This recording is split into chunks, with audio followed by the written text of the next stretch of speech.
In 2013, and in one of the most shocking acts of political betrayal in modern history, North Korea's young dictator didn't just remove his uncle from power, but he had him executed in front of the entire world. A man named Jang Song-tik, the second most powerful man in North Korea and his own uncle. But why would Kim Jong-un destroy his own uncle and the man who was very close to his father? For months, Jang has been Kim Jong-un's closest advisor. Jang is actually married to Kim Yong-hyun, Kim Jong-un's aunt and the sister of his father and the former leader Kim Jong-il, making him Kim Jong-un's uncle by marriage.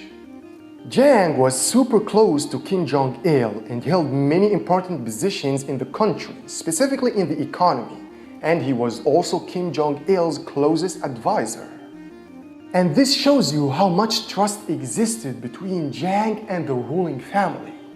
When Kim Jong-il died in 2011, many believed that Jang was actually running the country, while the 27-year-old Kim Jong-un was learning how to rule. But the problems began to appear in 2012, when Jang traveled to Beijing and met with the premier Jiao Pao. The Chinese received Jang as if he were an actual head of state, greeting him and welcoming him just as they had received Kim Jong-il before him. It was clear to everyone at that time that China saw Jang as someone with great power, as the actual ruler of North Korea. Kim Jong-un was watching, and he didn't like what he saw at all. I am Kim Jong-un. I am the president, the son of the president, and the grandson of the president, and no one can be more powerful than me. The first sign came quietly. In the late of 2012, Kim gave his uncle a new position as the head of the Culture and Sports Committee. Basically, he was pushing him out of politics.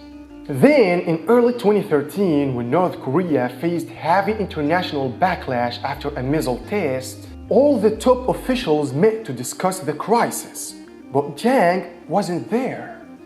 For years, he had been a key player in almost every major decision in North Korea, and suddenly, he was nowhere to be seen.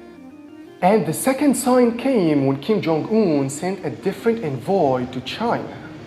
A job that had always been Jang's job. He was even nicknamed as China's man in Pyongyang. And now Jang has been removed from the most important relationship for North Korea. But the final hint came from something unusual: the fishing rights.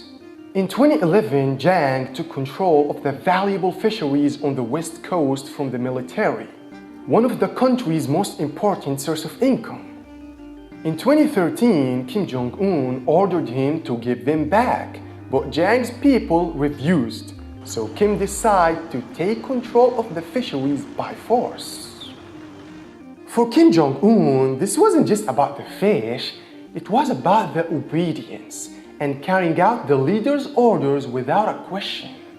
Another thing, there are reports that Jang was close to Kim Jong-un's half-brother, Kim Jong-nam, who lives in exile in China. Jang was secretly supporting him to come to power after Kim Jong-il's death. Or at least he was suspicious about the young, inexperienced Kim Jong-un's rise to power. And in a system built on absolute obedience, even a hint of a doubt is considered as treason. The purge began in November 2013, not with Jang himself, but with his allies. Two of his most important aides were executed. The message was clear. It was not just about punishing Jang, but about destroying everything related to him, and sending a message to anyone who even thinking of betraying the regime. Jang was removed from all the government positions, and the regime began to delete him from all the television programs, billboards, and anything in the country. And this didn't only mean removing him from power, but removing him from the country's history. And then the real action started to happen in December 2013. Jang was called to an official party meeting that was being broadcast live on television. Suddenly, two guards entered the room and pulled Jang from his seat in front of the cameras. No one moved, no one spoke, complete silence. This was the most public arrest in the history of North Korea. And it was meant to be seen by everyone. The regime didn't hide the footage. In fact, it was broadcast on every television across North Korea. The accusations described Jang as a human scum and said that he was worse than a dog. He was accused of plotting against Kim Jong-un and building his own personal power base. He was even accused of quietly clapping during one of Kim Jong-un's promotions. No, this is not a joke. When the North Korean leaders are present, if you didn't clap until your hands turn red, then you don't like the leaders enough and you seem like a traitor.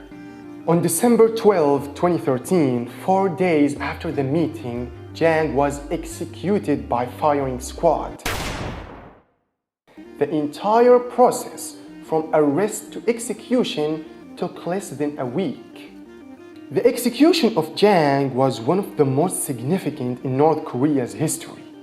Because since the beginning of the state, it's not just about removing the threat, but to make him as example to others.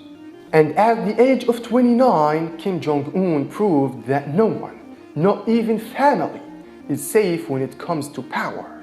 And the young Kim has succeeded to bringing the entire country under his grip to this day.